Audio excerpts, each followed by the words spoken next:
জননীং শারদাং দেবীং রামকৃষ্ণং জগদ্গুরুং পাদপদ্মে তয়ো শ্রিত্বা প্রণমামি মুহুর্মুহুঃ। সমবেত ভক্তমণ্ডলী, আজকে এই শারদাই নারী জাগরণ আয়োজিত এই আধ্যাত্মিক আলোচনা সভায় আজকে আমাদের নিবেদন শ্রী রামকৃষ্ণ স্বামী বিবেকানন্দ ও ধর্ম প্রসঙ্গ বই থেকে কথালাপে ধর্ম প্রসঙ্গ, এই অংশ আমরা কিছুটা পড়েছি, এবার বাকি অংশটি আজকে পড়ছি। স্বামী ওঙ্কারানন্দজি বলছেন, 25শে মে 1971 জনৈক ভক্ত বললেন, মহারাজ, ঠাকুর বলেছেন বাউলের দল এলো, নাচলো, গাইলো, চলে গেল, কেউ জানতেই পারলো না, কিন্তু এখন তো মানুষে জানতে পারছে। ঠাকুর বলেছেন না এটা কথামৃতে, যে বাউলের দল এলো, নাচলো, গাইলো, চলে গেল, কেউ জানতে পারলো না, মানে অবতারের আবির্ভাব কেউ জানতে পারলো না। এখন তো অনেকে জানতে পারছে। মহারাজ, হ্যাঁ, এখন একটু একটু জানতে পারছে, কিন্তু তখনকার কথা ভাবো, তখন কতজন আর চিনতে পেরেছিল? অনেক বড় লোকও তো চিনতে পারেননি। চা পানের সময় মহারাজ নানা চিত্তাকর্ষক কথাবার্তা বলতে লাগলেন। পালোয়ান গোবর বাবু, গামা প্রভৃতির লড়াই ও তাদের শক্তির ও ভোজনের বর্ণনা করলেন। মহারাজ তো অনেক অনেক মানে তিনি এখানে খুব বর্ষিয়ান সাধু ছিলেন, আর অনেককে তিনি দেখেছেন, অনেক অভিজ্ঞতা, সেগুলো চায়ের আসরে বলছেন আর কি সবাইকে। মহারাজ, গীতার মতো কি আর বই আছে? এক হিসেবে শ্রীমৎ ভাগবত এর কাছে লাগে না। ভাগবতের যেখানটা গীতার সঙ্গে মেলে সেখানটাই তার বৈশিষ্ট্য। পৃথিবীর 22টা ভাষায় এই বই অনুবাদ হয়ে গেছে, মানে গীতার অনুবাদ হয়েছে পৃথিবীর 22টা ভাষায়। পৃথিবীতে এমন আর কোনো ধর্মগ্রন্থ পাবে না। সব দিক দিয়ে এরকম সুন্দর সংহত বই আর হয়নি। ভগবান শ্রীকৃষ্ণ নিজে ক্ষত্রিয় অর্জুনকে উপদেশ করেছেন। চিরকাল ব্রহ্মবিদ্যা তিনি ক্ষত্রিয়দের বলেছেন। মনু, ইক্ষ্বাকু ইত্যাদি সব ক্ষত্রিয় ছিলেন। শ্রীকৃষ্ণের দিকে দেখো, একদিকে ব্রাহ্মণদের কন্ট্রোল করে রেখেছেন, আর একদিকে ক্ষত্রিয়দের কন্ট্রোল করছেন, কিন্তু সম্পূর্ণ নিরপেক্ষ। দেখুন মহাভারতে আপনারা দেখবেন শ্রীকৃষ্ণ কিন্তু একেবারে নিরপেক্ষ ভাবে অবস্থান করছেন। কৌরব পাণ্ডব, পাণ্ডবরা তার সখা, পাণ্ডবরা এত সৎ, এত পবিত্র, এত ধর্মনিষ্ঠ, কিন্তু কৌরবদেরও তিনি অনেক সাহায্য করেছেন। তিনি সবাইকে সাহায্যই করেছেন যতদিন তিনি এই কৃষ্ণ অবতারে লীলা করেছেন। তাই বলছেন তিনি এত নিরপেক্ষ।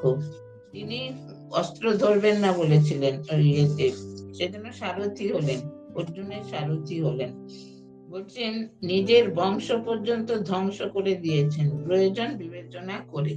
যদু বংশ ধ্বংস করে দিলেন না, বলছেন যে এরা এত দুর্দান্ত হয়ে গেছে, আর আমি যখন লীলা সংবরণ করব এরা আরো দুর্দান্ত হবে, তার থেকে আমি নিজেই এদেরকে ধ্বংস করে দিয়ে যাই। এরকমটি আর পাবে না। আর কৌরব সভায় শ্রীকৃষ্ণ যখন প্লিড করছেন, তারপরও দেখবে বক্তব্য কত সংহত, কিন্তু কি অপূর্ব। হ্যাঁ, ভগবান শ্রীকৃষ্ণের মানে সমস্ত কিছু, তার কথাবার্তা, আচার আচরণ এত সংহত যে সকলের পক্ষে সেটা শিক্ষণীয়। রামচরিত্রে আছে কি? রামায়ণতে দুটো চরিত্র, হনুমান ও সীতা দেবী। রামচন্দ্র তো পিতৃসত্য পালন করেই গেলেন, নিজের পত্নীকে রক্ষা করতে পারেন না, তিনি আর কি করবেন? জন্মের সময় ছাড়া তিনি যে অবতার, একথা আর কোথাও বলেছেন? খুঁজে খুঁজে আর পাই না। তিনি যখন অবতার তখন নিশ্চয় ধর্মচক্র প্রবর্তন করবেন বা উপদেশ দেবেন। খোঁজ করতে লেগে গেলাম। ঠাকুর রামচন্দ্রের 12 জন ঋষির কথা বলেছেন, তাদের অনেক খুঁজে তবে পেলাম। হ্যাঁ, কৃষ্ণ বলছেন অন্য অন্য অবতাররা কেউ কলা, কেউ অংশ, কিন্তু শ্রীকৃষ্ণস্তু ভগবান স্বয়ং। হ্যাঁ, কৃষ্ণ, সেই জন্য কৃষ্ণের লীলা অপূর্ব। উনি বলছেন রামচন্দ্রের তো আমরা এরকম দেখতে পাই না। রামায়ণে সীতা দেবী আর হনুমান, এই দুটোই হচ্ছে মুখ্য চরিত্র। জনৈক সন্ন্যাসী প্রশ্ন করলেন, অবতার রক্তপাত না করে কিছু করতে পারেন না দেখি। রামচন্দ্র লড়াই করলেন, শ্রীকৃষ্ণ লড়াই লড়াই বাঁধালেন, আমাদের ঠাকুর তো ওসব কিছু করলেন না। মহারাজ, ভগবান ধর্মের গ্লানি নিবারণ করেন, সেটা লড়াই করে বা না করে যেভাবে হোক। যখন প্রথম বিশ্বযুদ্ধ হলো, মা বলেছিলেন ওনারা যখন আসেন এরকমই হয়। মানে অবতার যখন আসেন তখন যারা আর কি অসুর শক্তি, তাদের তো বিনাশ হবে। সে বিনাশ কি করে হবে? সে যুদ্ধ বিগ্রহ এগুলো হয়। তাই বলছেন লড়াই হলো আবার শেষ হলো, তারা নাইবা নিজের হাতে লড়াই করলেন। চা পানের পর মহারাজ তার ঘরের সামনের রকে বসলেন। জনৈক ভদ্রলোক এলেন, তিনি কথামৃত থেকে উদ্ধৃতি দিয়ে প্রশ্ন করলেন, সবই তার ইচ্ছায় হচ্ছে কিনা? মহারাজ, ও শেষের কথা, যতক্ষণ ব্যক্তিবোধ আছে ততক্ষণ ও কথা বলা চলে না। মানে ব্যক্তিবোধ থাকলে অহং থাকবে, তখন আর তার ইচ্ছায় হচ্ছে এটা বলা চলবে না। যখন অহং একেবারে মুছে যাবে তখনই এটা বলা যাবে। ভদ্রলোক, অদৃষ্ট মানবো তো? আমি নানা রকম স্বপ্ন দেখি, মনে হয় খারাপ হয়ে যাচ্ছে, আত্মহত্যা করতে ইচ্ছা হয়। মহারাজ, আপনার বাড়িতে কে কে আছেন? ভদ্রলোক, মা, স্ত্রী ও একটি ছেলে। মহারাজ, আপনার লজ্জা করে না? নিজের কর্তব্য করে যান, হাত টাত দেখাবেন না, কবচ টবচ জলে ফেলে দিন, অফিসের চাকরি ঠিক মতো করুন। আপনার অদৃষ্ট আপনি নিজে সৃষ্টি করুন, সৃষ্টি করেছেন। যদি আমার কথা না শোনেন তবে পিজরাপোল বা লুম্বিনী পার্কে যাবেন, মানে সেখানটা পাগলদের জায়গা আর কি। আর এই গরুগুলো অসুস্থ হলে পিজরাপোলে রাখে, আর মানুষ মানে মাথা খারাপ হলে লুম্বিনী পার্কে। মহারাজ সেটা বলছেন, আর বাকিটাই বা কি আছে? জনৈক ভক্ত এবার বললেন, মহারাজ, আপনি তো ঠাকুরের সন্তানদের সঙ্গ করেছেন, সেসব এবার লিখলে ভালো হয়।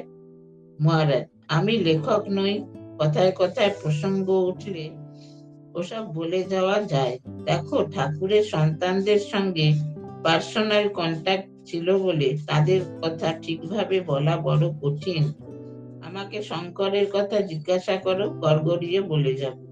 কিন্তু মহারাজদের মানে স্বামী ব্রহ্মানন্দ প্রমুখের কথা পরিবেশ সৃষ্টি না হলে বলতে ইচ্ছা হয় না। হ্যাঁ, মহারাজকে একজন বলছে যে মহারাজ, আপনি তো অনেক ঠাকুরের সন্তানদের সঙ্গ করেছেন, তাহলে একটু বলুন তাদের কথা। তখন মহারাজ বলছেন, হ্যাঁ, আমি অনেক সঙ্গ করেছি, কিন্তু সেগুলো পরিবেশ না হলে, কোনো প্রসঙ্গ না উঠলে সেগুলো বলা যায় না আর কি। বলছে আমাকে শঙ্করাচার্যের কথা জিজ্ঞেস করো, আমি বলে যাব, কিন্তু ঠাকুরের সন্তানদের কথা মানে সেরকম পরিস্থিতি না হলে বলা যায় না। পরিবেশ তৈরি হলে ওসব কথা আপনা থেকেই উঠবে। অতঃপর মহারাজ ঠাকুরের সন্তানদের কথা কিছু কিছু বলতে লাগলেন। মহারাজ, স্বামীজি রাজা মহারাজকে সবচেয়ে বেশি বিশ্বাস করতেন। আমেরিকা যাবার আগে সেই রাখাল মহারাজ ও হরি মহারাজের সঙ্গে হঠাৎ দেখা হলো ও কথা হলো। তারপর বিদেশ থেকে কিভাবে কলকাতার মঠে চলতে হবে, কিভাবে সংঘ গঠন করতে হবে, তাও রাজা মহারাজ ও শশী মহারাজকে স্বামীজি অনবরত চিঠি লিখে নির্দেশ দিতেন। বিদেশ থেকে ফিরে উনি মঠ প্রতিষ্ঠা করলেন। রাজা মহারাজকে তার সভাপতি ও শরৎ মহারাজকে সম্পাদক করলেন। রাজা ঠাকুরের চোজন ব্যক্তি, আধ্যাত্মিকতার শ্রেষ্ঠ। স্বামীজি তাকে এমন বিশ্বাস করতেন যে একবার বলেছিলেন, সকলে আমাকে ত্যাগ করতে পারে কিন্তু রাজা আমাকে ত্যাগ করবে না। মানে এত বিশ্বাস করতেন আর এত বন্ধুত্ব। সে স্কুলে পড়ার সময় থেকে রাজা মহারাজের সঙ্গে ওনার বন্ধুত্ব। বলছেন যে স্বামীজি জানতেন রাজা মহারাজ মঠ ঠিক মতো চালিয়ে নিয়ে যাবেন এবং তার অভিপ্রায় অনুযায়ী রূপ দেবেন, মানে স্বামীজির অভিপ্রায় অনুযায়ী। আর শরৎ মহারাজের মাছের রক্ত কিছুতেই তাতে না। তাই শরৎ মহারাজকে আমেরিকার প্রচার কার্য থেকে সরিয়ে এনে মঠের সম্পাদক করে দিলেন। তবে তার মাথার বোঝা নামলো। হ্যাঁ, স্বামীজি মানে রাজা মহারাজকে প্রেসিডেন্ট আর শরৎ মহারাজকে সেক্রেটারি করে তবে নিশ্চিন্ত হলেন, মাথার বোঝা যেন নামলো তার। স্বামীজি আরেকটি বিরাট কাজ করেছিলেন, তিনি প্রথম মায়ের দিকে সকলের দৃষ্টি আকর্ষণ করেন। শক্তি বিনা জগতের উদ্ধার নেই। মাকে কি কেউ চিনতে পারত? স্বামীজি যদি সকলের দৃষ্টি না ফেরাতেন, মার কোনো লেখাপড়া ছিল না, গরিবের ঘরের বিধবা, কিন্তু তিনি ভারতের মাতৃরূপের প্রকৃত প্রতিনিধি। গোমাংস খাওয়া নিবেদিতা তার আদরের কুকি। নিবেদিতা, ক্রিস্টিন, ম্যাকলাউড সকলকেই তিনি গ্রহণ করলেন, কোনো বাছবিচার করেননি বা গোবর জলও ছড়াননি। সেই যুগে এত রক্ষণশীল সমাজ ছিল, কিন্তু মা এত উদার মনোভাবাপন্ন ছিলেন যে নিবেদিতা, তারপরে এই ম্যাকলাউড, অলিভুল, এদের মিসেস অলিভুল, তাদেরকে কত সুন্দরভাবে তিনি আমার মেয়ে বলে গ্রহণ করলেন। গোপালের মা বুড়িকেও দেখো, তিনিও নিবেদিতার সেবা নিয়েছেন। তাহলে বলো, ভারত কি মরে গেছে? ভারতের মায়ের দুই প্রতিনিধি, মা ঠাকুরন ও গোপালের মা, কত সহজে বিদেশিনীদের নিয়েছিলেন। মাকে ঠাকুর রেখে গেলেন তার ছেলেদের দেখবার জন্য। মা যখন বোধগয়ায় গিয়েছিলেন তখন কেঁদে কেঁদে প্রার্থনা করেছিলেন, ঠাকুর, আমার ছেলেদের কি একটা মাথা গোঁজবার জায়গা হবে না? স্বামীজিও বলেছেন, ঠাকুরের দেহত্যাগের পর একজনের করুণাই আমাদের পাথেয় ছিল, তিনি হচ্ছেন মা ঠাকুর। হ্যাঁ, তখন সবাই স্বামীজিদের উপহাস করত যে কয়েকজন অল্প বয়সী ছেলে বড় বড় আদর্শের কথা বলছে, কিন্তু তাদের কোনো সংস্থান নেই, না থাকবার সংস্থান, না খাবার সংস্থান, অথচ মুখে খুব উচ্চ আদর্শের কথা তিনি উপহাস করতো। কিন্তু মা সেই সময় স্বামীজিদের খুব সহানুভূতি দেখিয়েছেন, বলেছেন, না, তোমরা ঠাকুরের, বিশেষ করে স্বামীজিকে, ঠাকুরের হাতের যন্ত্র, তুমি তুমি যা করছো সব ঠাকুরেরই অভিপ্রেত। তাই বলছেন যে একজনের, স্বামীজি বলছেন, ঠাকুরের দেহত্যাগের পর একজনের করুণাই আমাদের পাথেয় ছিল, তিনি হচ্ছেন মা ঠাকুরন। স্বামীজি তাই মা ও মায়ের মেয়েদের জন্য বন্দোবস্ত করার কথা ভাবতেন। শক্তির পূজা ছাড়া দেশের উন্নতি সম্ভব নয়, এটা স্বামীজি বুঝেছিলেন। তাই একদিকে ছেলেদের সঙ্গ গড়েছেন, আর একদিকে মাকে প্রতিষ্ঠিত করে গেছেন। শক্তি বিনা তো জগতের উদ্ধার হবে না। স্বামীজির দেহত্যাগের পর রাজা মহারাজকে কি পরিশ্রমী না করতে হয়েছিল। মাও কতভাবে উপদেশ দিয়ে, নির্দেশ দিয়ে সংঘকে সাহায্য করেছেন। তাই 1920 সালে মায়ের যখন দেহত্যাগ হলো, রাজা মহারাজ আকুল কণ্ঠে বলেছিলেন, গিরিজা, আজ অনাথ হয়ে গেলাম, আজ অনাথ হয়ে গেলাম রে। মা যখন চলে গেলেন আর কি, নিজের মা চলে গেলে ছেলের যে অবস্থা হয়, রাজা মহারাজেরও সেই অবস্থা। মা নৌকায় করে যেতে যেতে দেখেছিলেন ঠাকুর কলা বাগানে দাঁড়িয়ে আছেন। তখন মঠের জমিতে কলা বাগান ছিল, সেই জন্যই তো স্বামীজি ঠাকুরকে ওখানে বসিয়েছেন। এই মঠের পিছনে এত আশীর্বাদ, এত ত্যাগ আছে, এই মঠ কি সহজে চলে যাবে? কিছু লোকের অনাচারে বা অত্যাচারে আমাদের কিছু করতে পারবে না। তখন তো অনেকেই খুব বিরুদ্ধ মনোভাবাপন্ন ছিলেন। ওই বালির লোকেরা, বেলুরের লোকেরা বলতো যে এই নরেন দত্ত বিদেশ থেকে এসে সব বিদেশি ভাবে এখানে করছে, ওটা মানে মঠ তো নয়, অন্য কিছু, এই বলে তারা খুব সমালোচনা করতেন। কিন্তু বলছেন যে এটা স্বয়ং ভগবান এটা করেছেন, সেই জন্য বলছেন এটা কেউ কিছু করতে পারবে না। জনৈক ভক্ত বললেন, ইতিহাসে দেখা গেছে রাজাদের সাহায্য ছাড়া কোনো ধর্ম বেশি জায়গায় ছড়ায় না। মহারাজ, সে ঠিক, রাজা অশোকই বৌদ্ধ ধর্ম বিস্তার করেছিলেন। ভক্ত, কিন্তু এখন তো রাজারা নেই, এখন কি জনসাধারণের উপর নির্ভর করতে হবে? মহারাজ, হ্যাঁ, আমাদের সব সেন্টার তো জনসাধারণের সাহায্যেই চলছে। এখন তো সবে কলির সন্ধে, পরে ঘরে ঘরে তার পূজা আলোচনা হবে, জাতি একেবারে মেতে উঠবে।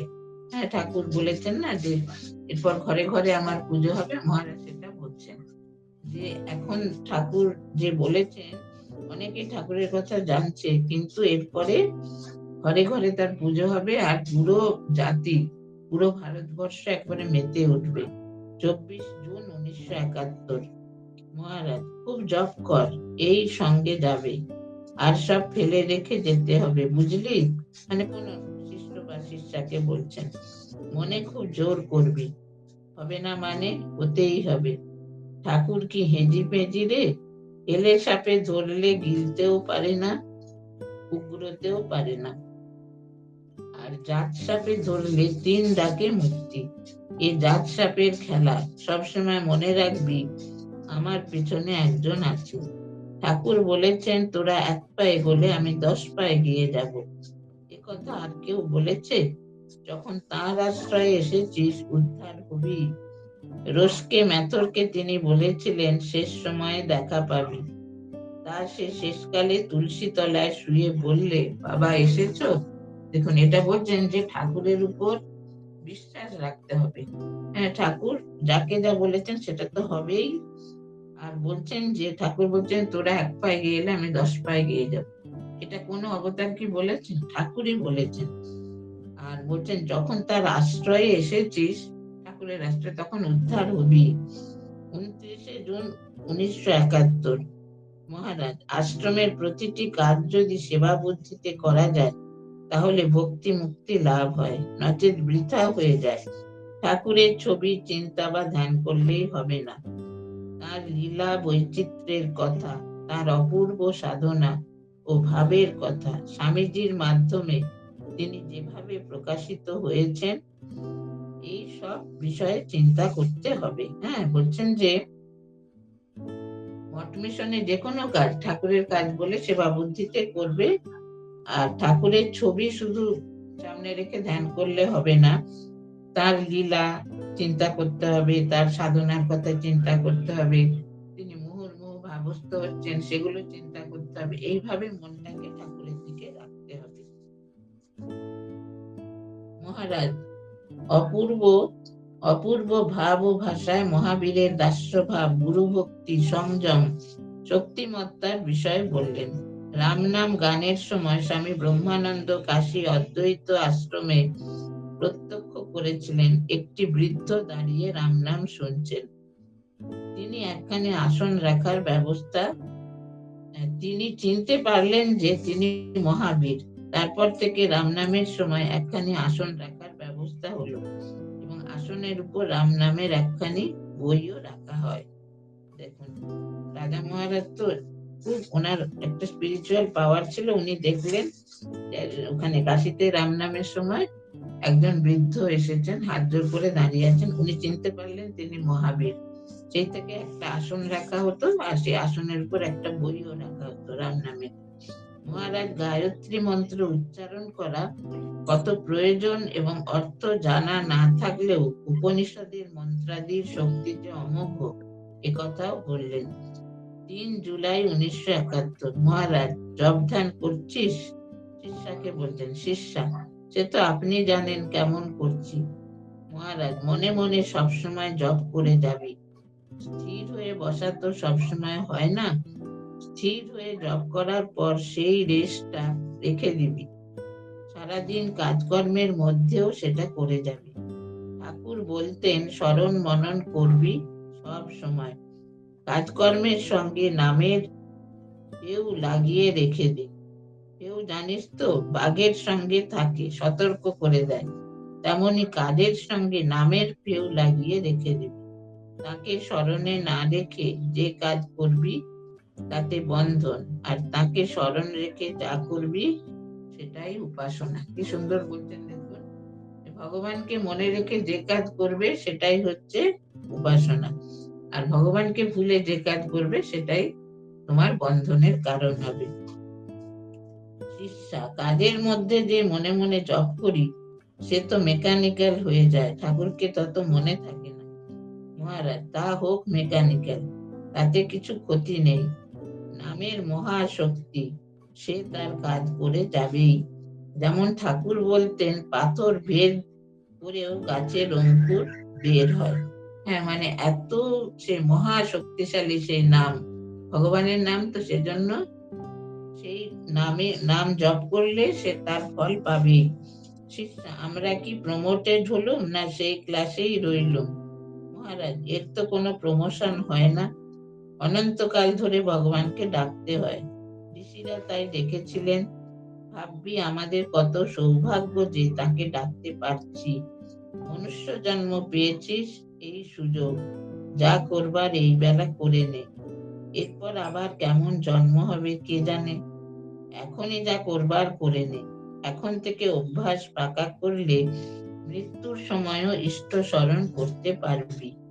অভ্যাসের জন্য আপনি ইষ্টমন্ত্র জপ হবে, না হলে মৃত্যু যন্ত্রণায় কি আর এসব মনে পড়বে? অভ্যাস খুব দৃঢ় হলেই মৃত্যুর সময়ে আপনা হতেই নাম হবে।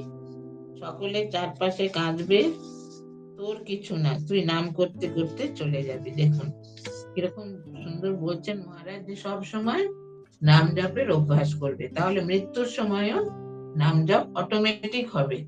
মৃত্যুর সময় সবাই কাঁদবে তোমার জন্য, আর তুমি হাসতে হাসতে চলে যাবে। 17ই আগস্ট 1971। মহারাজ, আশ্রমের কাজ যদি ঠাকুরের কাজ মনে করা হয়, তাহলে কর্মী বৃন্দের কখনো মতান্তর হবে না। আশ্রমের প্রতি যদি সুগভীর প্রীতি থাকে, কোনো অহংভাব আসবে না। পূজা, তারপরে আচার নিষ্ঠা সবকিছুই ধর্মের বহির্ভাব, কসরত মাত্র। যা কিছু ঈশ্বর প্রীতি আনে তাই যথার্থ ধর্ম। বলছেন ভগবানকে ভালোবাসাটাই হচ্ছে যথার্থ ধর্ম। আর এই পূজা, তারপরে গঙ্গা স্নান, গীতা পাঠ, বলছেন এগুলো হচ্ছে বাইরের সব বহিরঙ্গ জিনিস। হ্যাঁ, এগুলো বাইরের কসরত মাত্র। ঠাকুর কোনো ধারণা কিভাবে মনে গেঁথে দিতেন, সেই প্রসঙ্গে শিবানন্দ স্বামী বলেছিলেন, নাম যশের নামে ঠাকুর থু থু করতেন, থুতু ফেলে দিতেন ঘরে। যখন তিনি সে কথা বলতেন, তখন মুখ দিয়ে থুতু ছিটিয়ে পড়ত। ওই যে নাম যশ দিসনিমা, লোকমান্য দিসনিমা, মাকে বলছেন তো, আর মুখ থেকে সে থুতু ফেলছেন তো, সারা ঘর যে হয়ে গেল। তিনি এতখানি ঘৃণা করতেন নাম যশকে। 19 আগস্ট 1971 জনৈক ভক্ত প্রশ্ন করলেন, স্বাধীনতার পর ভারতের এই অবস্থা কেন? মহারাজ, স্বামীজিকে আমরা গ্রহণ করিনি বলে। গান্ধী মহাত্মা স্বাধীনতা সংগ্রাম করলেন, কিন্তু কোন সংগঠিত দল গঠন করলেন না। এইচ.জি. ওয়েলস বলেছেন, দেখবে বিপ্লবের পর কতগুলি কুফল দেখা যায়, সেগুলি দল না থাকলে রোখা যায় না। বিপ্লবী দল ছিল না বলে ফরাসি বিপ্লব স্থায়ী হলো না। নেপোলিয়ান সম্রাট হয়ে ফিরে এলেন, ক্রমওয়েলের পর চার্লস আবার রাজা হলেন। কিন্তু রাশিয়ান বিপ্লবের পর কমিউনিস্ট দল ছিল বলে লেনিন রাশিয়াকে পুনর্গঠিত করতে পারলেন। আমেরিকার বিপ্লবের পর ওয়াশিংটনের ভূমিকাও দেখো, কিন্তু গান্ধী মহাত্মা সেরকম কোন দল তৈরি করে যাননি। গান্ধী টুপি পরলে ও 4 আনা চাঁদা দিলেই খুশি হওয়া যায়, এটা বলছেন মহাত্মা গান্ধী। কোন দল রেখে যাননি বলে এরকম অবস্থা হয়েছে। হ্যাঁ, বলছে এ ব্যাপারে গয়া কংগ্রেসে সুভাষ কথা তুলেছিল নেতাজি আর কি, কিন্তু কেউ তাকে নেয়নি, তার ফল ভোগ করতে হচ্ছে। ওদিকে স্বামীজিকে দেখো, উনি পাশ্চাত্য থেকে কিভাবে হিসাব রাখবে, কিভাবে চিঠির উত্তর দিবে, কিভাবে সংঘবদ্ধ হবে, সব ঠিক করে দিয়ে নিজের সংঘ গঠন করেছেন। হ্যাঁ, দেখুন একটা সংঘ না থাকলে কোনো ভালো জিনিসও বেশি দিন রাখা যায় না। ব্রহ্মানন্দ স্বামী প্রভৃতিকে লেখা তার চিঠিগুলি পড়ো। মঠের নিয়মাবলী, কে সভাপতি, কে সম্পাদক হবেন, সব ঠিক করে যন্ত্রটিকে চালু করে দিয়ে গেছেন। যে যন্ত্র তিনি প্রতিষ্ঠিত করেছেন তা যাতে চলে, সেরকম চরিত্রবান, সংযমী, আত্মবিশ্বাসী ও শ্রদ্ধা সম্পন্ন যুবক দলের সৃষ্টি করে গেছেন। মেরি হেলকে লেখা চিঠিতে তিনি বলছেন, মেরি, আমার ছেলেরা এখন আর্তের পাশে পাশে রয়েছে, বাড়ি আর গৃহে সেবা করছে। মেরি, এখন আমি শান্তিতে মরতে পারি। দেখুন এই যে শিবজ্ঞানের জীব সেবা, যেটা ঠাকুর স্বামীজিকে সেই মহান ভাবাদর্শে শিক্ষা দিতেন, সেটা স্বামীজি তার শিষ্য প্রশিষ্যদের এটা বলেছেন। তো তারা বলছেন, স্বামীজি মেরি হেলকে লিখছেন যে, মেরি, আমার শিষ্যরা এখন, আমার সন্তানরা, তারা, আমার ছেলেরা এখন আত্মের পাশে পাশে রয়েছে, তারা পারিয়া আর গৃহে সেবা করছে। পারিয়া মানে দক্ষিণ দেশে ওরা মানে খুব নিচু শ্রেণীর লোক আর কি, সেবার কাজ যারা করে তাদের ঘরে গিয়ে সেবা করছে। বলছেন এখন যদি আমি আমার মৃত্যু হয় আমি নিশ্চিন্তে মরতে পারি, মানে এরা শিখে গেছে কিভাবে সেবা করতে হবে। এক ভক্ত বললেন, স্বামীজি ভারতের আদর্শ হিসাবে ত্যাগ ও সেবার কথা বলে গেছেন। এক ভক্ত বললেন, স্বামীজি ভারতের আদর্শ হিসাবে ত্যাগ ও সেবার কথা বলে গেছেন। আমরা ত্যাগ ও সেবার মনোভাব নিয়ে কাজ করিনি বলেই এই অবস্থা। মহারাজ, আমাদের এটা ঠিক করতে হবে। বলছেন যে who is our preceptor, which shall we renounce and whom shall we serve? Swamiji is our preceptor. We shall renounce enjoyment for the masses and we shall serve our country. বলছেন এটা ঠিক করতে হবে। স্বামীজি বহুদিন পূর্বেই ভারতের স্বাধীনতার কথা বলে গেছেন। আগামী 50 বৎসর ধরিয়া দেশ জননী তোমার একমাত্র আরাধ্যা হউন। অন্য সব দেবতা ঘুমাইয়া আছেন, তার অনুপ্রেরণা কিভাবে কাজ করছে দেখো না। ত্যাগী দেশপ্রেমিকদের স্বীকারোক্তি থেকেই দেখতে পাবে মূল প্রেরণাদাতা ছিলেন স্বামীজি। তিনি বলে গিয়েছেন যে এক অভাবনীয় পরিস্থিতিতে ভারতের স্বাধীনতা আসবে, তাই এসেছে। হ্যাঁ, বলছেন স্বামীজির ভাবেই তো, স্বামীজির ভাব গ্রহণ করেই তো এই ভারতবাসী স্বাধীনতা আনতে পেরেছে, স্বাধীনতা এলো। তিনি পরবর্তী যে কর্তব্য নির্দেশ করেছেন তা কিন্তু আমরা পালন করলাম না। তিনি বলেছেন, our great national sin is the neglect of the masses. হ্যাঁ, জনসাধারণকে অবহেলা করাই আমাদের প্রধান এটা মানে পাপ আর কি। স্বামীজি বলেছেন শূদ্র শূদ্রত্ব নিয়েই উঠবে, তার লক্ষণ দেখতেই পাচ্ছ। তিনি বলেছিলেন ক্যাপিটাল ইন্ডাস্ট্রির কথা, আর আমরা চরকা করতে গেছি। তার কুফল দেখো, উৎপাদন না বাড়ালে দেশের উন্নতি হয়। এখন চরকা কোথায় গেল? এখন ইন্ডাস্ট্রির দিকেই তো দৃষ্টি পড়েছে। স্বামীজি যা বলে গেছেন তাই হচ্ছে এবং হবে। তবে উনি বলেছেন যে ভারতের উন্নতি ধীরে ধীরে হবে। আমার ব্যক্তিগত মত, আমরা পেড ওয়ার্ক করছি। এই যে মঠ মিশন, বিভিন্ন স্থানে সেবা কাজ, শিক্ষাদান, এগুলি হচ্ছে মাটি তৈরি করা, পরে স্বামীজির লোকেরা আসবে।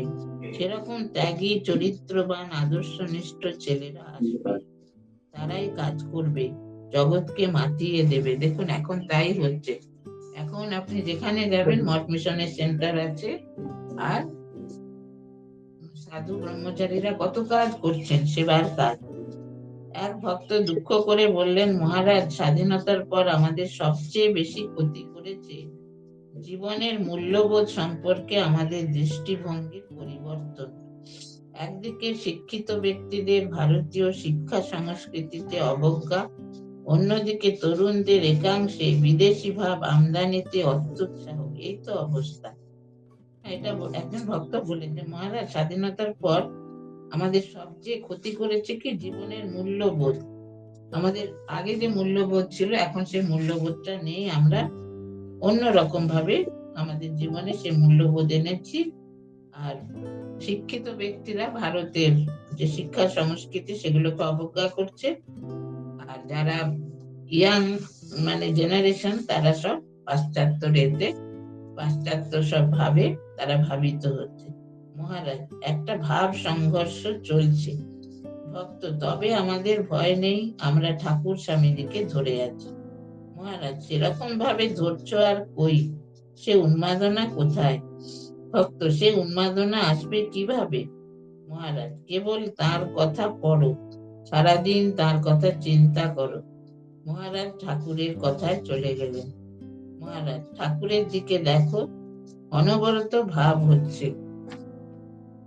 মানুষের একটা ভাব হলেই আন্দিল হয়ে যায়, আর তার চক্রবৎ একটার পর একটা ভাব আসছে। আর মাঝে মাঝে মনকে একটু নামিয়ে এনে ভক্তদের সঙ্গে কথা বলছেন। ব্রাহ্ম সমাজে গিয়েছেন, গান হচ্ছে চিন্তয় মম মানস হরি চিৎঘন নিরঞ্জন। শুনেই সমাধি। কেন না নিজেই যে অরূপ, নামের কথায় রামের ভাব, অরগৌরীর কথায় সেই ভাব, কৃষ্ণের কথায় কৃষ্ণের ভাব, সব ভাবই তার মধ্যে দেখা যায়। আর তার ত্যাগের কথা কি বলবো, এ যুগে ওরকম ত্যাগী কল্পনাও করা যায় না। বাবুরাম মহারাজ একদিন বলছেন, ওরে তার এত ত্যাগ কেন, কোনো জিনিস ছুঁতে পর্যন্ত পারতেন না ঠাকুর। হ্যাঁ, বলছেন যে একটি পরনের কাপড় তারও ঠিক নেই, এত ত্যাগ কেন? কারণ এই কামকাঞ্চনের দিনে উনি দেখালেন যে ত্যাগী হয়ে কি আনন্দেই না কাটানো যায়। সত্যই এখন হাজার রকমের জিনিসপত্র মানুষ ব্যবহার করছে, তাতেও সন্তুষ্ট নয়, বৃথা ছুটে মরছে। কিন্তু তিনি সব ত্যাগ করে উল্টো দেখিয়ে গেলেন। আর সারাদিন মায়ের চিন্তা, তার সঙ্গে কথাবার্তা ইত্যাদি। ভাবের প্রাবল্যে শরীরের ক্ষতি হতো, তাই কাজের জন্য আরেকটি শরীরের প্রয়োজন ছিল। সেজন্যই তো স্বামীজিকে আনলেন, জগতে তার ভাব নিয়ে কাজ করবেন। এ যুগের প্রতীক হচ্ছেন ঠাকুর। যে যে ভাব নিয়ে সাধনা করতে চায় তাকে ঠাকুরকে ধরতেই হবে। তার মধ্যে সব ভাবের সন্ধান পাওয়া যাবে। মাতৃভাব, প্রেমের ভাব, সব ভাব একমাত্র তাতেই পাওয়া যাবে। সুতরাং তিনিই সকলকে ব্যক্ত করে আছেন, সেজন্য তিনি এ যুগের অবতার। হ্যাঁ, কি সুন্দর বলছেন দেখুন, ঠাকুরের মধ্যে সব রকম ভাব আছে, মাতৃভাব, মধুর ভাব, হ্যাঁ, বাৎসল্য ভাব, সমস্ত সখ্য ভাব, সব বলছেন। সেই জন্য তিনি এ যুগের অবতার। আর স্বামীজি বলছেন অবতার ও বরিষ্ঠায়। 17 সেপ্টেম্বর 1971 বিকালে যোগদানে পূজ্যপাদ মহারাজ নর্দমা তৈরির তদারকি করছেন। কয়েকদিন পূর্বে যে আবার হৃদরোগের আক্রমণ হয়ে গেছে তা বোঝার উপায় নেই। একটু পরে মহারাজ কথা বলা শুরু করলেন। মহারাজ, শ্রীকৃষ্ণ চরিত্রের তুলনা হয় না। যখন পড়ি তখন অন্য সবাই ম্লান হয়ে যায়। ছোট বয়সে পুতনা বধ থেকে শুরু করে পরে যা যা করেছেন সবটাতেই কি ভিগার। কৌরব সভায়, কুরুক্ষেত্রে, সর্বত্র অতুলনীয়। বলেছিলেন নিমিত্ত মাত্রং ভব সভ্য সাচিন। যুদ্ধের পূর্বেই অর্জুন দেখছেন যে একজন পিঙ্গল বর্ণ পুরুষ সব মেরে রেখেছেন, আর তিনি সে মৃতদের উপর অস্ত্র চালাচ্ছেন। স্বামীজি তাই বলেছিলেন, যদি কাজ করাতে হয় তবে হাত ধরে করাও। ঠাকুর তার হাত ধরিয়েই করিয়েছিলেন। দেখুন, এটা বলছেন যে এরকম যে যুদ্ধের পূর্বে অর্জুন দেখছেন যে একজন পিঙ্গল বর্ণ পুরুষ সব মেরে রেখেছেন।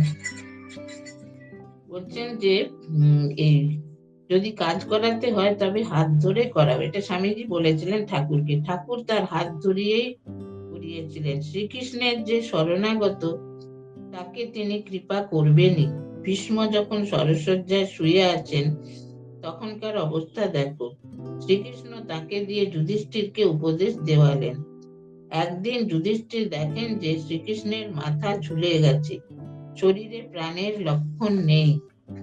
যুধিষ্ঠির অত্যন্ত উদ্বিগ্ন হয়ে পড়লেন। কিছুক্ষণ পরে তার শরীরে প্রাণের লক্ষণ দেখা গেল। উঠে শ্রীকৃষ্ণ বললেন, চলো, ভীষ্ম দেহত্যাগ করবেন, আমরা সব সেখানে যাই। সেখানে সকলে গেলেন, বিশ্বের সে সরসজ্জার কাছে আর কি। থেকে প্রাণ বেরিয়ে যেতে লাগলো এবং এক এক করে স্বর খুলে যেতে লাগলো। ঠাকুরের জীবন দেখো। ঠাকুর রয়েছেন দক্ষিণেশ্বরে। হঠাৎ বলে উঠলেন, সুরেনের বাড়িতে মায়ের পূজা হচ্ছে, সুরেন মাতৃভক্ত, সেখানে তোমরা যাও। এখান থেকে একটা জ্যোতির রেখা সুরেনের বাড়ি পর্যন্ত চলে গেছে। দেখলাম সেখানে মা আবির্ভূতা হয়েছেন। তাহলেই বোঝো অবতারের কৃপা কিভাবে হয়। মানে অবতারের কৃপা এটা একটা মানে অভাবনীয় উপায়ে হয়, সেটা সাধারণ মানুষ ধারণা করতে পারে না। কথা প্রসঙ্গে ভারতের স্বাধীনতা আন্দোলনের বিষয় উঠল।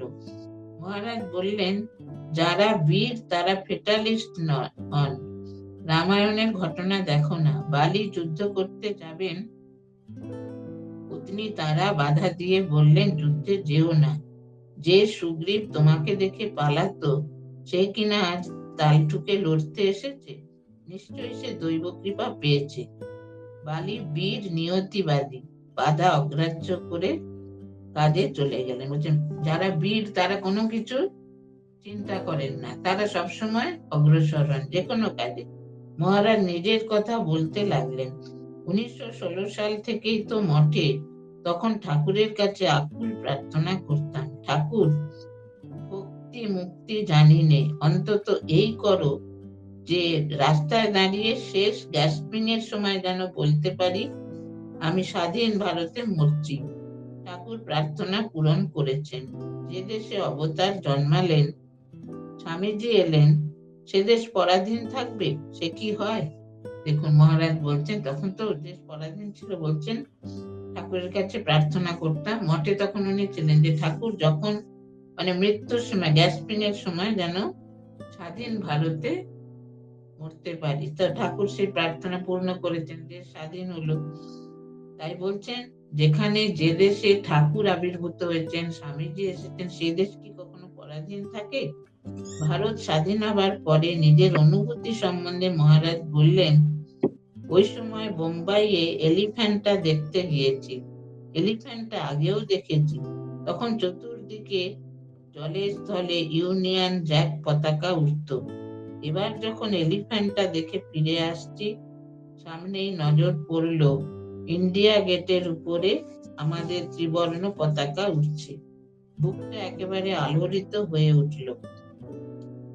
ভগবান, তাহলে এবার আমরা বলতে পারবো ভারত মহাসাগর আমাদের, এ আমাদের দেশ। যে এই কথা ভেবেছি অমনি চোখ দিয়ে গলগলিয়ে জল পড়তে লাগলো। সহজে আমার চোখের জল পড়ে না, কিন্তু সেদিন নিজেকে সামলাতে পারিনি। মহারাজ খুব জ্ঞানী ছিলেন তো, চোখ দিয়ে জল পড়তো না মানে বেশিরভাগ ক্ষেত্রে। কিন্তু এই যেই দেখেছেন যে এলিফ্যান্টটা দেখতে গিয়ে, যে আগে দেখেছেন ইউনিয়ন জ্যাক, যে ব্রিটিশদের পতাকা, এখন দেখছেন আমাদের ভারতবর্ষের পতাকা, তখনই মনে হলো এ আমাদের দেশ স্বাধীন। এটা ভাবা মাত্র চোখ থেকে ঝরঝর করে জল পড়তে লাগলো। বলছেন সহজে আমার চোখের জল পড়ে না, কিন্তু সেদিন নিজেকে সামলাতে পারিনি। অতঃপর ঠাকুর ও স্বামীজির শিল্পবোধের প্রসঙ্গ উঠল। মহারাজ, স্বামীজি ঠাকুরের কাছ থেকে আর্ট বুঝেছিলেন। স্বামীজি সচক্ষে ওই গডম্যানকে দেখেছিলেন কত ভাবের খেলা। ঠাকুরের ঘন ঘন ভাব হতো। ভাবের ফলে ঠাকুরের মুখ, চোখ ও শরীরের যে পরিবর্তন হতো, স্বামীজি সচক্ষে তা দেখেছিলেন। ভাবের ওই সর্বোচ্চ বিকাশ দেখে স্বামীজি বুঝেছিলেন আর্টের চরম আদর্শ কি। উনি নিজেও বিরাট আধারে ছিলেন। লুভার ও ইউরোপের অন্যান্য শিল্প সংগ্রহ দেখার পর ওর কাছে পাশ্চাত্য শিল্পাদর্শের রূপ খুলে গিয়েছিল এবং প্রাচ্য পাশ্চাত্য শিল্পের পার্থক্য হৃদয়ঙ্গম করেছিলেন। শিল্প বিষয়ে তার পড়াশোনাও ছিল প্রচুর। জনৈক ভক্ত বললেন, ঠাকুর যখন নাচতেন তখন নিশ্চয় খুব ধীরে ধীরে নাচতেন, তাতে উদ্দামতা থাকতো না। মহারাজ, তা কেন? তিনি যখন নাচতেন তখন উন্মত্তবৎ নাচতেন। তবে পা তালে তালে পড়ত। শরীর একবার বাঁয়ে একবার ডানে হেলাতেন, যেন শরীরে কোনো আঁট নেই। মহারাজ অপূর্ব ভাবে নিজের শরীরকে হেলিয়ে দুলিয়ে ঠাকুরের নাচের ভঙ্গি দেখালেন। স্বামীজি এসব দেখেছিলেন। ঠাকুরের কাছ থেকেই উনি আর্টের শিক্ষা পেয়েছিলেন। চৈতন্যদেবকে দেখো, কি প্রচন্ড শক্তি তার ছিল, কিন্তু বাবাজিদের কৃপায় ছবিতে তাকে আমরা মেয়ে ছেলে করে ফেলেছি। নাচের সময় তার যে কি প্রচন্ড শক্তির প্রকাশ হতো, তার কথা আমরা ভুলে গেছি। ঠাকুরেরও এই দশাই হতো। ভাগ্যে স্বামীজি এসেছিলেন, তাই ঠাকুরকে আমরা এইভাবে পাচ্ছি। হ্যাঁ, মানে ঠিক ঠিক স্বামীজি তো খুব যথার্থভাবে ঠাকুরকে বুঝেছিলেন, বলতে সেই জন্য আমরা ঠাকুরকে ঠিক পাচ্ছি। শিষ্যা মরবার সময় ঠাকুরকে স্মরণ করতে পারলে আর জন্ম হয় না বলে, কিন্তু অনেক কষ্টের মধ্যে যদি নাম স্মরণ হলো, তো তার মূর্তি স্মরণ নাও হতে পারে, তাহলে কি হবে? মহারাজ, যদি রাম বলতে পারিস তাহলেই উদ্ধার হয়ে যাবে। আর তার শ্রীমূর্তি যদি একবার মনে আসে তাহলে তো ব্রহ্মলোকের স্থান। একবার যদি তার শ্রীমূর্তির ইমপ্রেশন মনের উপর পড়ে তাহলেই তো গতি হয়ে গেল। যেমন চিঠির উপর একবার পোস্ট অফিসের ছাপ পড়লে ঠিকানা পর্যন্ত তার গতি হয়ে গেল, তেমনি তার শ্রীমূর্তির ইমপ্রেশন যদি একবার মনের মধ্যে পাকা করে নিতে পারিস তাহলেই তো মেরে দিলি। হ্যাঁ, এই শিষ্যা বলছে যে হয়তো নাম মনে আছে কিন্তু শ্রীমূর্তি হয়তো মনে পড়ছে না, তাহলে কি হবে? কিন্তু মহারাজ বলছে নাম করলেই হবে। হ্যাঁ, আর যদি শ্রীমূর্তির ইমপ্রেশন মনের মধ্যে আসে তাহলে তার কোনো ভাবনাই নেই। এটা শিষ্যা যদি শেষ সময় তাকে স্মরণ করার মতো অবস্থা না থাকে, মহারাজ তিনিই করিয়ে নেবেন। তার আশ্রিতের প্রতি তার দৃষ্টি থাকে, যে তার আশ্রয় নিয়েছে সে শেষ সময়ে অন্তত তার দর্শন পাবে। ভক্তের প্রতি ভগবানের সর্বদা দৃষ্টি থাকে। শিষ্যা আপনি থাকবেন না, আমরা তখন কার কাছে যাব? হ্যাঁ, এটা মানে গুরুর কাছে তো উনি প্রশ্ন করছেন। মহারাজ তখন ঠাকুরই বলে দেবেন, ঠাকুরই তো গুরু, তিনি সর্বকালে সর্বত্র রয়েছেন, তাকে তো সব সময় পাবি। যতদিন মানুষ গুরু দেখে থাকেন ততদিন তার মধ্য দিয়ে আসেন। কিরকম জানিস? ইলেকট্রিসিটি সর্বত্র সর্বত্র রয়েছে, তাকে ধরতে হলে কন্ডিট চাই। গুরু সেই কন্ডিট। আবার কন্ডিট ভেঙে গেলে ইলেকট্রিসিটি সব এক হয়ে যায়। মনই তখন সব বলে দেবে। শুদ্ধ মনই গুরু। তার নাম করো, চিন্তা করো, তাতেই মন শুদ্ধ হবে। আগুনের কাছে গেলে কি কেউ অশুদ্ধ থাকে? কি সুন্দর বোঝাচ্ছেন দেখুন, যে এটা ইলেকট্রিসিটি সর্বত্র আছে, কিন্তু তাকে ধরতে হলে কন্ডিট চাই। গুরু সেই কন্ডিট বলছেন। আবার কন্ডিট ভেঙে গেলে ইলেকট্রিসিটি সব এক হয়ে যায়। মনই তখন সব বলে দেবে। শুদ্ধ মনই গুরু। তার নাম কর, তার চিন্তা কর, তাতেই মন শুদ্ধ হবে। আগুনের কাছে গেলে কি কেউ অশুদ্ধ থাকে? দেখুন কি সুন্দর, মানে ভগবান হচ্ছেন সেই আগুনের মতো, মানে তার এমন স্পিরিচুয়াল পাওয়ার। বলছেন সেটা আগুনের কাছে গেলে কি কেউ অশুদ্ধ থাকবে? 9 অক্টোবর শিষ্যা মহারাজ, লোকের ধারণা মরে যাওয়ার পর মৃত আত্মীয় স্বজনের সঙ্গে আবার দেখা হয়, সে কি সত্যি হয়? মহারাজ তুইও যেমন, কে কোথায় থাকে ঠিক নেই, কর্মফল অনুযায়ী তাদের জন্ম হয়ে যায়, কার সঙ্গে দেখা হবে? শিষ্যা মৃত্যুর পর যদি ওই রকম হয় তাহলে শ্রাদ্ধ করার কি অর্থ? মহারাজ শ্রাদ্ধের দরকার আছে। যাদের আত্মার কোনো কারণে মুক্তি হয় না, জন্ম হয় না, তাদের শ্রাদ্ধ করলে কল্যাণ হয়, মুক্তি হয়। শ্রাদ্ধ না করলে সব ওই অবস্থায় থাকে, সে বড় কষ্ট। এটা মহারাজ বলে দিতেন যে যাদের মুক্তি হয় না তাদের খুব কষ্ট, সেই জন্য শ্রাদ্ধ করলে তাদের সেই কষ্টটা দূর হয়। তখন শিষ্যা ইভিল স্পিরিট, গুড স্পিরিট দুরকমই আছে। মহারাজ থাকবে না কেন? ভালো লোক মন্দ লোক যদি থাকে সংসারে, স্পিরিটও ভালো মন্দ হবে না কেন? তবে স্পিরিট হয়ে থাকা খুব কষ্টের। ভালো স্পিরিটের অনন্ত সুখ ভোগ, কিন্তু তাতেও কোনো শান্তি নেই। আর খারাপ স্পিরিটের তো কষ্ট ভোগের শেষ নেই। তাদের আত্মার বন্ধন মুক্তির জন্য, কল্যাণের জন্য শ্রাদ্ধ করতে হয়। শিষ্যা মনুষ্য জীবনের থেকেও কষ্ট? মহারাজ হ্যাঁ, ওই অবস্থায় তো মুক্তির কোনো উপায় নেই। মনুষ্য জন্ম তো শ্রেষ্ঠ জন্ম, এতেই তো একমাত্র মুক্তির পথ খোলা, এতেই তো ভগবান লাভ সম্ভব। শিষ্যা মনুষ্য জন্ম ছাড়া আর কোন জন্মে বুঝি মুক্তি হয় না? মহারাজ না, তাই মনুষ্য জন্ম লাভ করলে তাকে কাজে লাগাতে হয়। শিষ্যা মানুষ জন্ম যদি ভালো, তাহলে এত কষ্ট কেন? মহারাজ ওই জন্যই তো কষ্ট, যাতে বৈরাগ্য আসে, বিবেক জাগ্রত হয়। কষ্ট পায় বলেই তো সংসার থেকে মন ফেরে, লোকে ভগবানকে চায়। যখন সে বোঝে এত কষ্ট, অথচ আমার এমন কোনো ক্ষমতা নেই যাতে এই কষ্টের হাত থেকে রেহাই পেতে পারি, যখন সে নিজের অসহায়তা ঠিক ঠিক বুঝতে পারে, তখনই তো ভগবানের উপর তার নির্ভরতা আসে। শিষ্যা: আমরা অর্থ উপার্জন করি, অর্থ সঞ্চয় করি, কোনখানে বাসনা হচ্ছে বুঝবো কি করে? শিষ্যা বলছেন আর কি, আমরা তো চাকরি টাকরি করছেন আর কি, অর্থ উপার্জন করছি, কিন্তু কোনটা করা উচিত, কোন ক্ষেত্রে, এটা কি করে বুঝবো? মহারাজ, উপার্জনে দোষ নেই, অর্থের প্রয়োজন আছে। অর্থ না থাকলে কিছুই তো করা যায় না। সঞ্চয়েরও প্রয়োজন। বুড়ো বয়সে দেখবে কে? অসুখে, বিপদে, আপদে সবেতেই অর্থের প্রয়োজন। আজকালকার দিনে অর্থ ছাড়া চলে না। হ্যাঁ, সেই জন্য বলছেন কি, তবে অর্থোপার্জনের ও সঞ্চয়ের দিকে সব মনটা দেওয়া খারাপ।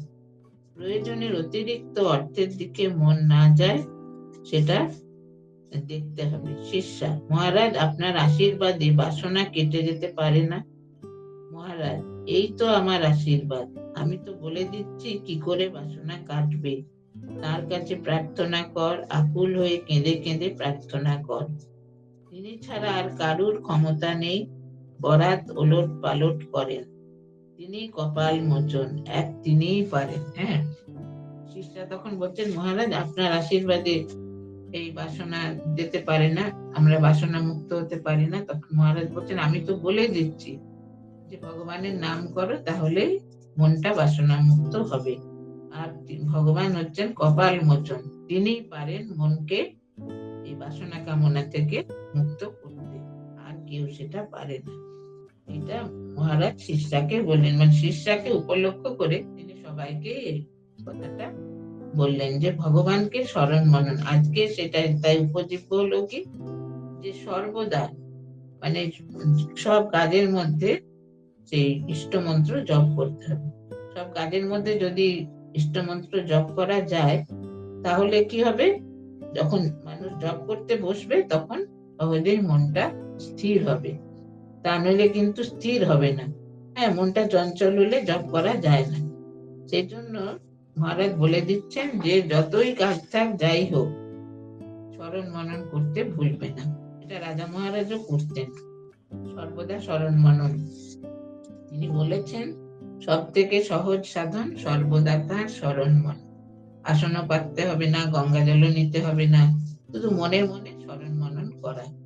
সেটা যদি, সেটাও কঠিন, কিন্তু মানুষ যদি বারবার প্র্যাকটিস করে, অভ্যাস যোগ, তাহলে সেটা সহজ হয়ে যায়। তখন মনটা অটোমেটিক সেই দিকে যাবে, মনে আর কোনো বিষয় বাসনা ঢুকবার অবকাশ থাকবে না। আর সাধারণভাবে মানে যারা সংসারে রয়েছেন, তাদের এটাই হচ্ছে সব থেকে সহজ পথ। এইভাবে তারা মনটাকে ভগবানের দিকে রাখতে পারবেন।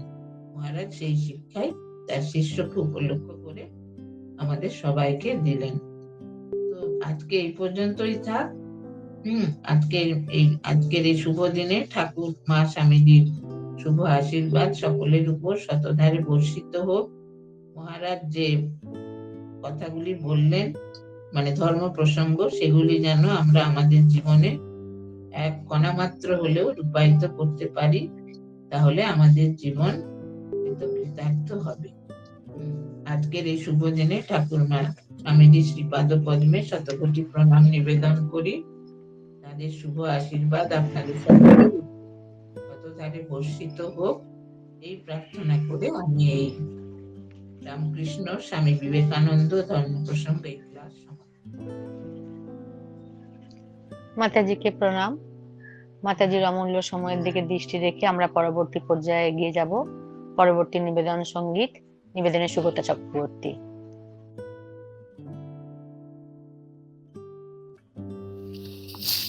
ঠাকুর মা স্বামীজির চরণে প্রণাম, মাতাজির চরণে প্রণাম। ঠাকুরের একটা গান নিবেদন করার চেষ্টা। আজি আকাশের তারা খসিয়া পড়িল কামার পুকুরে, ক্ষুদির কুটিরে শঙ্খ বাজিল, চন্দ্র হাসিল রে, আকাশেরও তারা খসিয়া পড়িল কামার পুকুরে। ভুবনের রাত আজ কেটে গেল, প্রভাত উদয়ে প্রকাশ আসিল। ভুবনের রাত আজ কেটে গেল, প্রভাত উদয়ে প্রকাশ আসিল। ভেসে গেল দশ দিশে আনন্দে, গয়া গদাধর আসিল রে। আকাশেরও তারা খসিয়া পড়িল কামার পুকুরে। কলির শ্রীহরি আসিল আবার, নদী আনিমাই সেই গোরা চাঁদ। কলির শ্রীহরি আসিল আবার, নদী আনিমাই সেই গোরা চাঁদ। রঘুপতি রাম গোপের কৃষ্ণ, এসেছে রাম কৃষ্ণ রে। আজি আকাশেরও তারা খসিয়া পড়িল কামার পুকুরে। ক্ষুদির কুটিরে শঙ্খ বাজিল, চন্দ্র হাসিল রে। আজি আকাশেরও তারা খসিয়া পড়িল কামার পুকুরে। জয় ঠাকুর, জয় মা, জয় স্বামীজি। প্রণাম নেবেন মাতাজি, ভালো থাকবেন। ॐ शान्ति शान्ति शान्तिः। हरिः ॐ तत्सत्। श्रीरामकृष्णार्पणमस्तु।